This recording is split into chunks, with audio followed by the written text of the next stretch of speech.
I used to have to do this once every 6 months. Now I'm updating it every week, and that's because central banks continue to reduce rates, taking it closer and closer to zero. Bank of England last week down to 0.1%, Reserve Bank of Australia down to 0.25%, at the same time increasing asset purchases, in the case of not just the Bank of England, but also the ECB's $750 billion. Now that's monetary policy.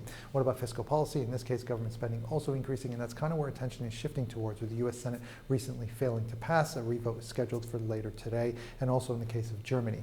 Now, all of this means that with more money being printed and chasing what should be fewer goods because of the supply shock, doesn't that mean things are going to get inflationary? That could be the case for necessities because that's what people are still demanding. However, that may not necessarily be the case for luxury goods. That might actually, things there might actually get a bit deflationary. So with all that in mind, let's move on to the week ahead. Economic data set to worsen, and the more relevant data will be obviously more crucial. And that means a string of manufacturing and services PMIs, preliminary figures on Tuesday. Those are going to be of crucial importance. On Wednesday, we are going to get Germany's business sentiment IFO figure, but we got the preliminary one last week. Didn't look good. We also get UK CPI. US durables expected to contract, as well as EIA's oil inventories figure. Now on Thursday, usually central bank announcements are crucial, like the Bank of England, which will be announcing its monetary policy. However, with rates already at 0.1%, asset purchases rising to $645 billion, not much ammunition left on that front. That means the focus is going to shift to US data. GDP, however, while it's a big significant item, it's for Q4 of last year, and what we want to know is what's happening more recently.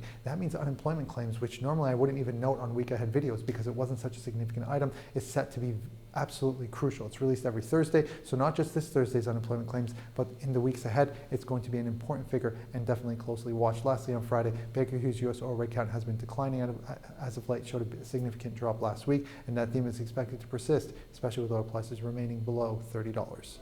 That's it for the week ahead. COT figures, they're up next.